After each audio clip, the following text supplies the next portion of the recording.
Yeah, it is. It's fun, but it's also quality fun, I think. Knuckles McGinty is a pretty interesting kind of a character to take on. That's the first thing. And the first film was really good. It's really, really sort of enjoyable. I got a great kick out of it. He's a prison chef, and Paddington finds his way into a situation where, in being helpful, he questions maybe the menu. And so that's how it starts off. And he's a lot of fun, Knuckles, I have to say. He's kind of got one of those hearts of gold locked away in a quite mad exterior, really. Paul's very instinctive that way. He's not trying to... we haven't backed away from the initial fierceness of this guy, And I think it's really good that you trust kids with that kind of... they're able to deal with it. You teach them to deal with it in some odd way by just saying, well, don't judge the book by its cover, and certainly not by his chef's hat. Some of the stuff, the set dressing and some of the food items, I have to say, were just amazing. I mean, if you can't have fun in that environment. And it was brilliant to come, in every day and be challenged even by the props, to be challenged by them and say, oh, I wonder, could I use that? And to find the people there, and there's a kind of an eccentricity that's embraced in Britain that I always find really interesting. So the more eccentric, the better. It was like eccentricity welcome. You just know when you walk through the door. So it has to be a bundle of laughs, of course it does.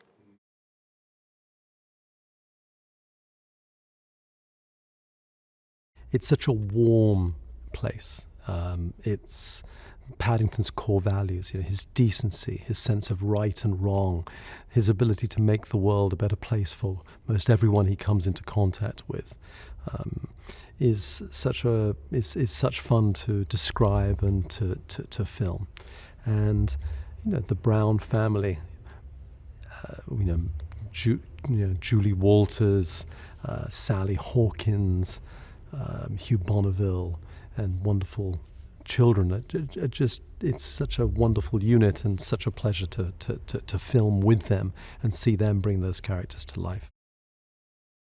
Early in the film, when Paddington first comes across this pop-up book, we go into his imagination as he and Aunt Lucy wander through London and wander through the pages of the book, seeing the London that Aunt Lucy had dreamt about. There is something wonderfully optimistic about Paddington, and there is a decency which in these times feels as relevant as ever, and these are values that are timeless. Polite, honest, correct, decent, the ability to see the good in people. That is the world and the sort of person that we want in our lives. One of the things I love about Hugh's approach to this is his willingness to take the mickey out of himself. I mean, he has no qualms about making himself look like a bit of a wally. He plays the character in a very heightened, or in a perfectly pitched way that the audience will love to hate him, but will love him too. And watching him and Paul work together, mining every moment for its comic potential, finding the funny bone of every scene, was a great thing to witness. It was a very intense and I think enjoyable for them both and inspiring for them both collaboration. The film is funny. The film is really emotional, and the film has a wonderful spirit of seeing the good in others, and has a wonderful message about seeing the good in others, about bringing people together, about community, about family, about friendship, and about how a little bear can make, and his wonderful worldview can make the world a better place.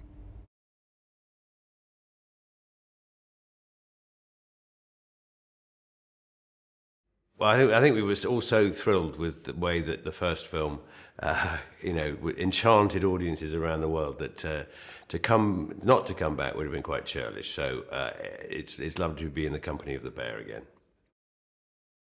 Mr. Brown, of course, ended up in the last film having found his mojo again, and not being quite as straitjacketed and boring as his life had been since he's had children. He'd been very protective of them, and part of Paddington's influence on the family was to release Mr. Brown from his rather staid, protective ways. We find him in the midst of a midlife crisis. He gets passed over for promotion, starts dyeing his hair, and wants to buy a fast car, all those usual things and try and get fit. So he takes up a new discipline called chakrobatics, which is a sort of a fusion of Eastern traditions and bodybuilding. Paddington is always the most stable character in the film, really, because he never changes insofar as if ever mishap befalls him, he doesn't necessarily learn from it, but he just resets to positive all the time, and everything is going to be all right. So when he sets his heart on getting a present for Aunt Lucy, and he needs to earn some pennies to get enough money to buy it, he sets out to do lots of odd jobs around the area, and of course this brings him into contact with all sorts of people who live in this very, as you say, multicultural community around Windsor Gardens, and it's delightful. You've got everything from everyone from the local doctor to the newsagent who has a parrot on her shoulder all the time, the bereaved colonel, or the rather sort of misanthropic colonel who has forgotten his sort of self-respect and dignity and doesn't really shave and shuffles around in his dressing gown, and there's the young law student who Paddington hitches a ride with every morning on the back of her bike, and all these characters in the community that Paddington touches upon or comes into contact with.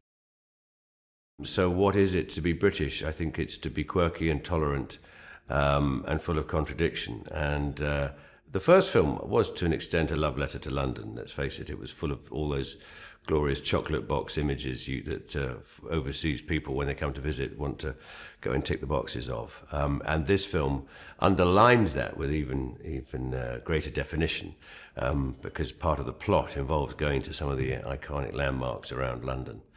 And it absolutely draws on all the great strengths of British culture and all the quirks and quiddities of it all.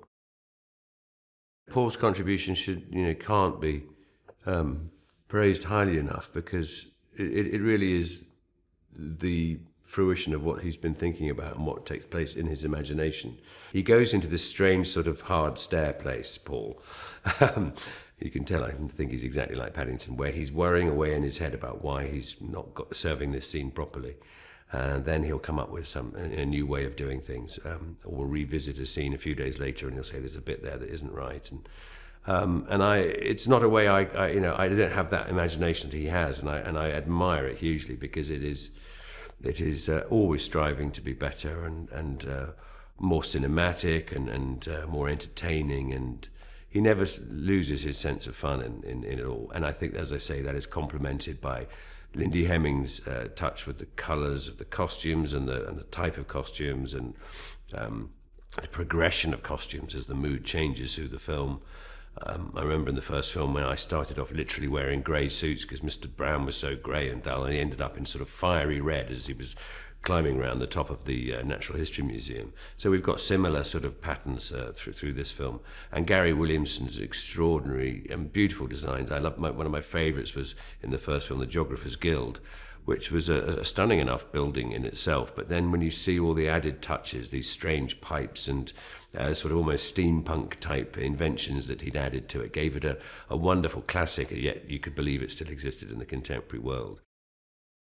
So Paul, I think, always starts from a sense that we must feel that there is a reality here, but wouldn't it be great to go into nudge that world, and things like that beautiful stairwell in the house. The number of people who said, "I want to live in that house," and that's a great tribute to Gary and Paul.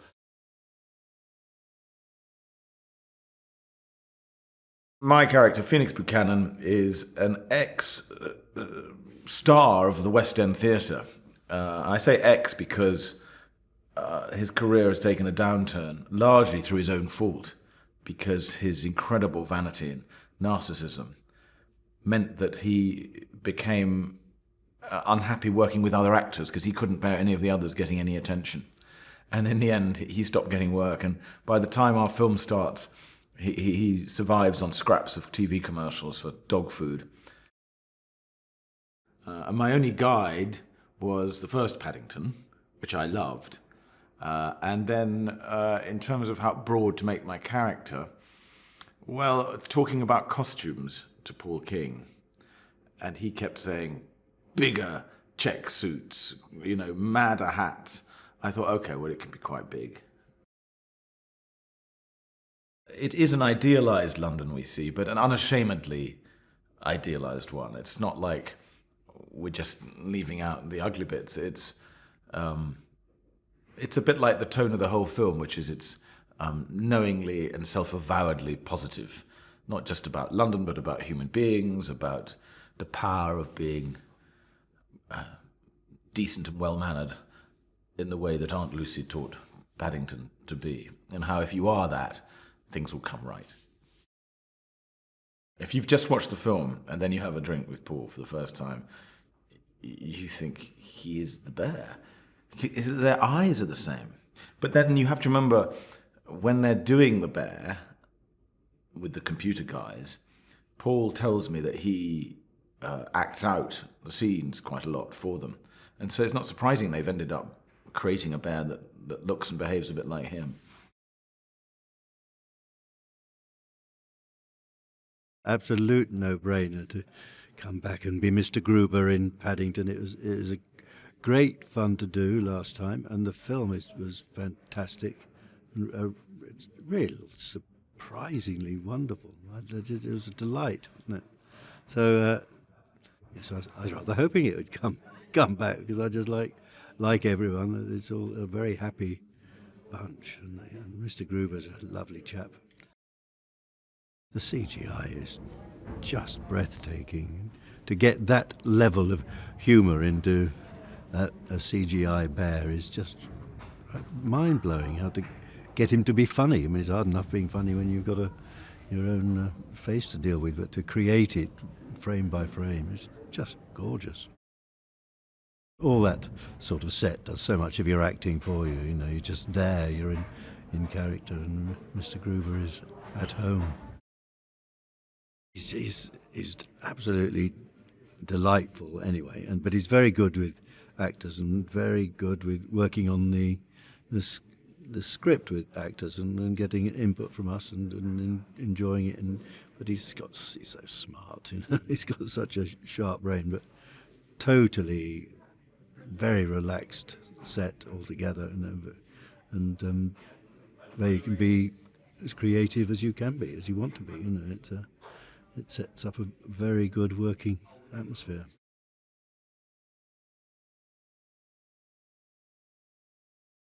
I obviously know that lots of them and love them dearly and have my own theatrical agents, but it's quite something to be Hugh Grant's agent.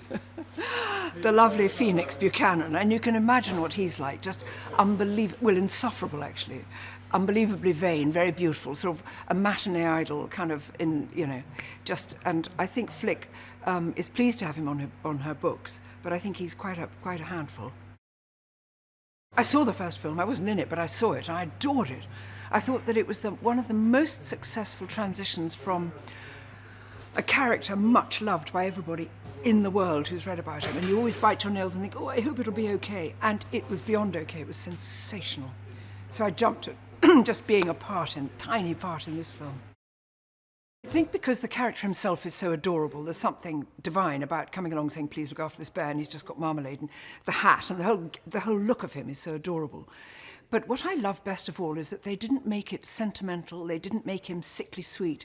He was just a dear little character, a good little bad bear, adorable, but quite, you think, what a nightmare to have Paddington in your house. No matter how well-meaning the family is, what a nightmare.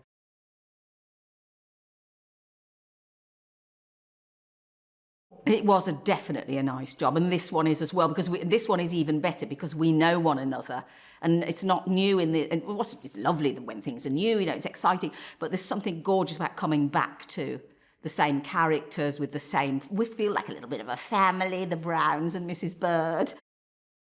Yeah, this time round, we absolutely knew how Paddington was. You get a real feel of him from the first film.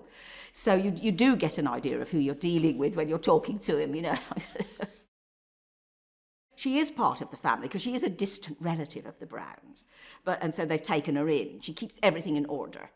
And she keeps things moving, she does the cooking, and that's it. And she's quite sort of military in it. I'm hugely proud to be part of Paddington. And Paddington, yes, because it is essentially British. It's inclusive of people. It's all right to be different, and you can be part of a community even though you are different.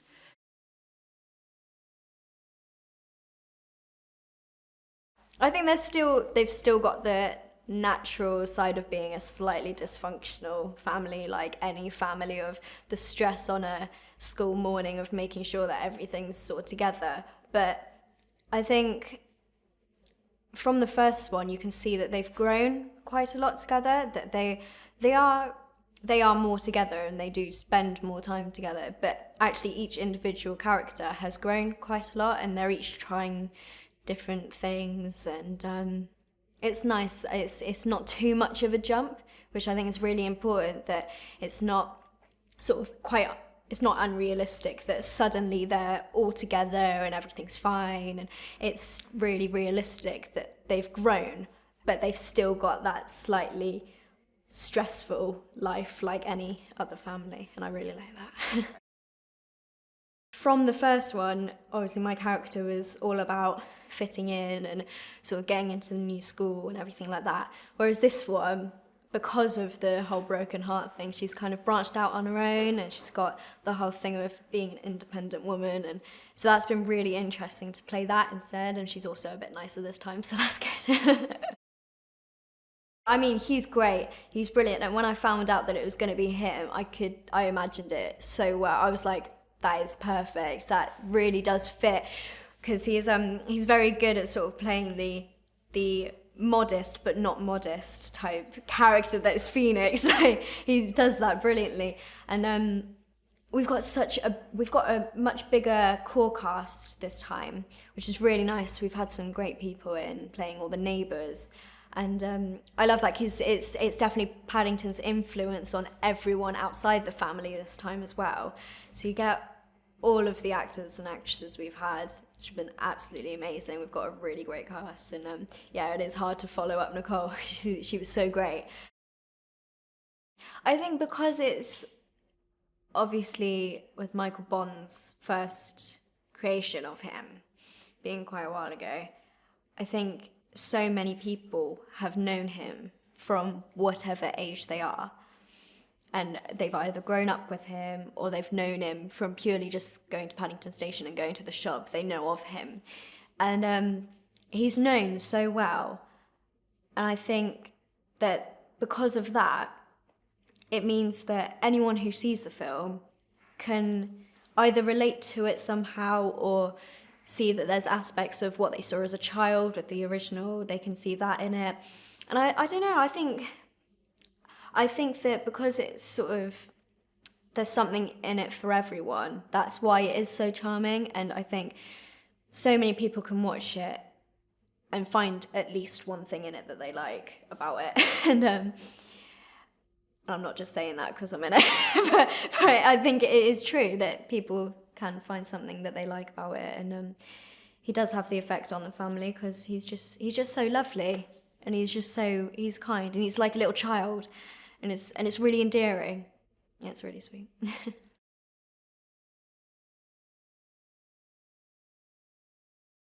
I think the technology is always evolving a little bit. So some of the things that were very tricky last time, we now know how to do. I say we, I have literally no idea how the magicians at Framestore make the bear do what he does, but sort of some things that were very challenging last time, like making him wet or feel believably like he's integrated with water. They have now got very sort of confident with. And so there are a few sequences that we were able to do that perhaps we weren't able to do so easily last time.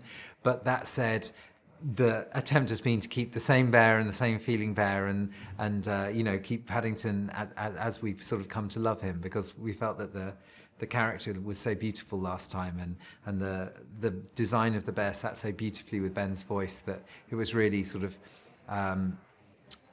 you know, hopefully more of the same, but sort of it's sort of one step further.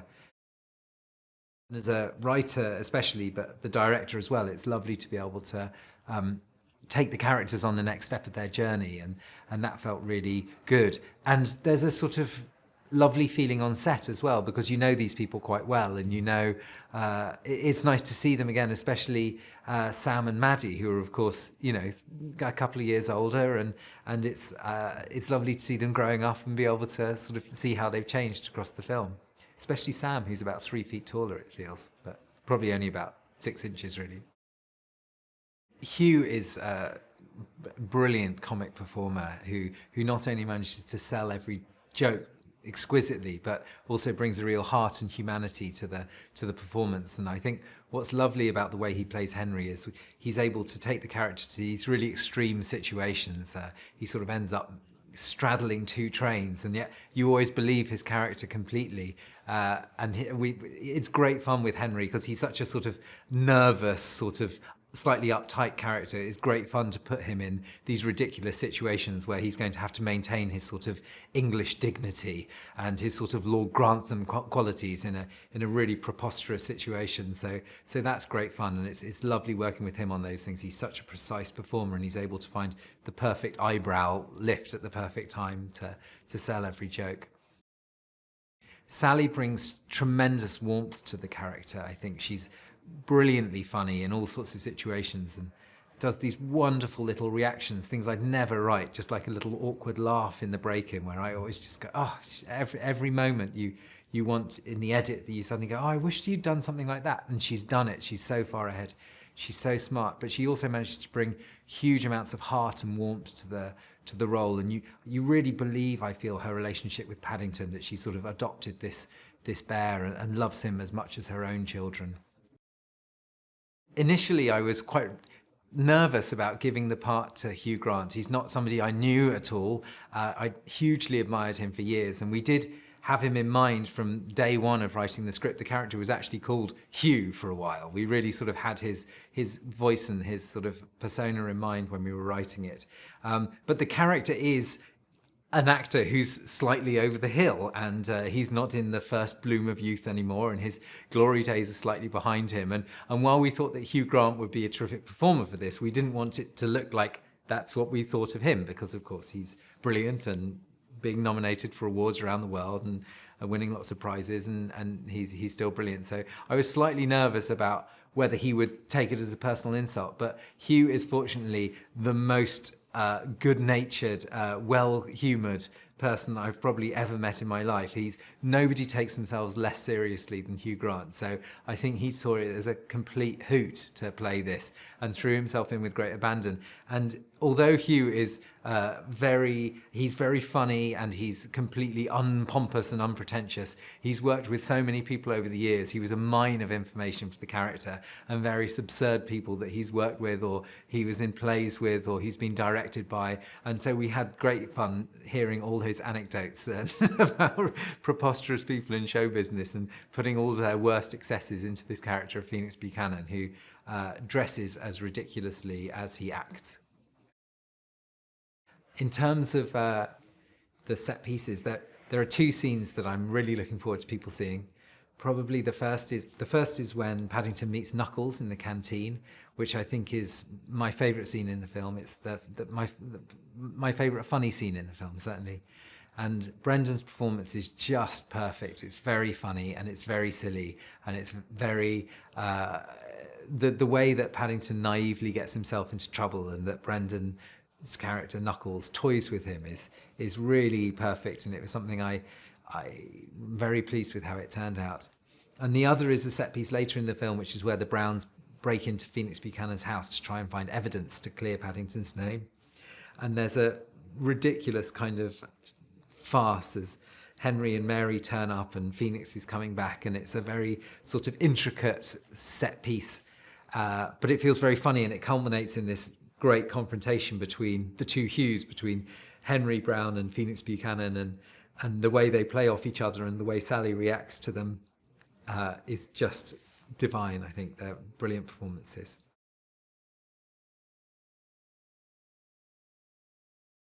It does feel like a genuine family, and you have love for these people, and it's a joy, especially when it's such a delight of a film like Paddington, and was a joy to make and help create and bring to life. The fact that there's enough love of the film for us to make a second one is amazing, and I just think it's even better. I just think it's rare for a sequel to match or even sort of overtake the expectations, but I believe that it does. I think it will fulfill all sort of expectations, however high they are. They are this great team and work incredibly well together. I think that's what's so brilliant about them, is they're sort of in the everyday, they are not quite so capable, it seems, maybe, or can quickly become undone. But when there's a crisis, and I think this can be said about many people, humans, you can find this incredible spirit and do anything. When there's somebody that you love that's in danger, there's no end to what you can do, and I think that's sort of, in its essence, that's what this film is about. We're all the same, and it's about being open-hearted and embracing of all, because it can only enrich our lives and expand our worlds. That's why it's a classic book, I think, a classic story. He's a character that you can't not love. And that's why there's a Paddington film in the first place.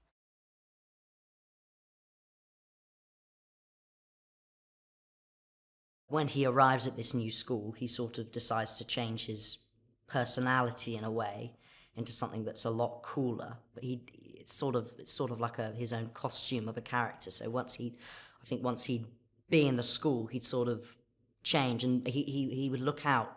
He would, if there was a certain scene where Judy they would be investigating something in the newspaper, he'd have his cyber shades on, and he'd be looking around, making sure people would see him with that. And if he was like looking at the newspaper, he'd like, I can't see anything in these shades, and he'd look around like, I hope no one's going to see me taking these off.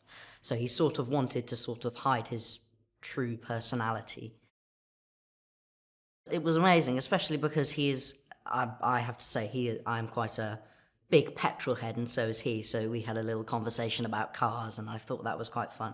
But I mean, working on set with him was pretty amazing, to be honest. I mean, if he were to get something wrong, he'd just do it and again, and I think that's something I should look up to, as to make it perfect, to make that take perfect, if you look back on it and you say, yes, that's good, then I want it to be like that. I would like it to be like that. I like to be like him in a way. Yeah, I think no matter what, even if I know about all the VFX things and how they do these certain things, I think I will still always enjoy it no matter how many times I watch it. I just look back on it and I just want to think it's real. I just want to think that's a bear, and I just want to think all the little details are real. And I would try to think that in the film. But I mean, it's just amazing what one can do behind the scenes when the film's done, and you can do all these things that you think you couldn't really do.